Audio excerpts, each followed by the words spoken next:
नमस्कार বাইদেউসকল। राष्ट्रीय पर्यायत देशर अंगनवाड़ी कर्मी और सहायिकाসকলৰ दरमहा बृद्धि और चाकरी सरकारीकৰণৰ ওপৰত দুটা গুৰুত্বপূৰ্ণ খবৰ শেহতীয়াকৈ প্ৰকাশ পাইছে। হয়, এয়া চাওক। অখিল ভাৰতীয় অংগনবাড়ী কৰ্মচাৰী মহাসভাৰ ৰাষ্ট্ৰীয় অধ্যক্ষ গোলাপ সিংহ ডাঙৰীয়াই ভাৰত চৰকাৰৰ কেন্দ্ৰীয় মন্ত্ৰী মাননীয় নীতিন গাডকাৰী ডাঙৰীয়ালৈ এই চিঠিখন দিছে। চিঠিখনৰ জৰিয়তে ৰাষ্ট্ৰীয় অধ্যক্ষই জনাইছে যে মাননীয় কেন্দ্ৰীয় মন্ত্ৰী মহোদয়, মই আপোনালোকক শ্ৰদ্ধাৰে জনাব বিচাৰিছোঁ যে এই বিভাগটো অৰ্থাৎ ICDS বিভাগটো 1975 চনৰ 2 অক্টোবৰৰ পৰা সমগ্ৰ ভাৰতবৰ্ষত কৰ্মৰত অংগনবাড়ী কৰ্মী সহায়িকাসকলে চলাই আছে। তেওঁলোকে প্ৰায় 50 বছৰ কাম কৰিবলৈ গৈ আছে, কিন্তু এতিয়ালৈকে 50 বছৰত কেন্দ্ৰীয় চৰকাৰে তেওঁলোকক সন্মানীয় ধন হিচাপে অৰ্থাৎ মাননী হিচাপে মাত্ৰ 4500 টকাহে দি আছে, যিটো অতি কম আৰু দুখজনক। আপোনালোকৰ দ্বিতীয় কাৰ্যকালত এই অংগনবাড়ী কৰ্মীসকলৰ সন্মানীয় ধন বৃদ্ধি হোৱা নাছিল। তীব্ৰ মুদ্ৰাস্ফীতিৰ এই যুগত তেওঁলোকৰ লগতে তেওঁলোকৰ সন্তান আৰু পৰিয়াল পোহপাল দিয়াটো অতি কঠিন হৈ পৰিছে। এতিয়া আপোনালোকৰ তৃতীয় কাৰ্যকাল চলি আছে। অংগনবাড়ী কৰ্মচাৰীসকলক নিজ নিজ এলেকাত 6 ঘণ্টা কাম কৰাৰ উপৰিও 12 ঘণ্টা কাম কৰিবলৈ বাধ্য কৰা হয়। সকলো ধৰণৰ ৰাষ্ট্ৰীয় কাৰ্যসূচী আৰু চৰকাৰী কাৰ্যসূচীৰ সমগ্ৰ বোজা তেওঁলোকৰ কান্ধত জাপি দিয়া হৈছে। এতিয়ালৈকে ফেৰা কভাৰিং আৰু KYC ব্যৱস্থা তৎক্ষণাত কাৰ্যকৰী কৰা হৈছে। অত্যাধিক কামৰ চাপৰ বাবে তেওঁলোকৰ মৃত্যু হৈছে।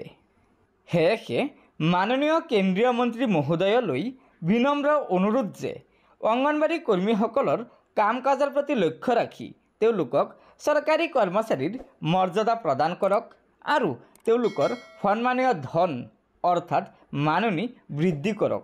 লগতে তেওঁলোকৰ মোবাইলৰ কাম সহজসাধ্য কৰি মোবাইলৰ ৰিচাৰ্জৰ টকা উপলব্ধ কৰাওক, যাতে তেওঁলোকৰ কামত সহজ হৈ পৰে। সমগ্ৰ ভাৰতৰ অংগনবাড়ী কৰ্মী সহায়িকাসকল আপোনালোকৰ ওচৰত সদায় কৃতজ্ঞ হৈ থাকিব। গতিকে বাইদেউসকল, আপোনালোকে নিশ্চয় জানিব পাৰিলে যে অখিল ভাৰতীয় অংগনবাড়ী কৰ্মচাৰী মহাসভাই ভাৰত চৰকাৰৰ কেন্দ্ৰীয় মন্ত্ৰী নীতিন গাডকাৰী ডাঙৰীয়ালৈ আজিৰ এই চিঠিখন পঠিয়াইছে।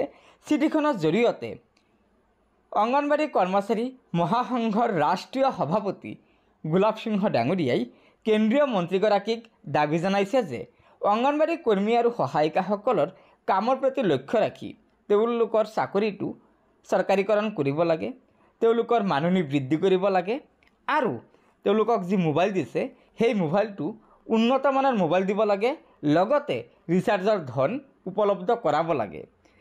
গতিকে বাইদেউসকল, লগতে আৰু এটা কথা আপোনালোকক জনাই দিব বিচাৰিছোঁ যে যিহেতু ICDS বিভাগটো 50 বছৰ পূৰ্ণ হ'বলৈ গৈ আছে, সেয়েহে কেন্দ্ৰীয় চৰকাৰে অংগনবাড়ী কৰ্মী সহায়িকাসকলৰ দৰমহা বৃদ্ধি কৰাৰ পূৰ্ণ সম্ভাৱনা আছে।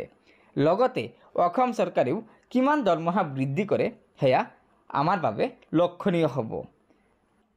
গতিকে আপোনালোকে জানিব পাৰিলে যে কেন্দ্ৰীয় আৰু ৰাজ্য দুয়োখন চৰকাৰে অংগনবাড়ী কৰ্মী আৰু সহায়িকাসকলৰ মাননী বৃদ্ধি কৰাৰ পূৰ্ণ সম্ভাৱনা আছে।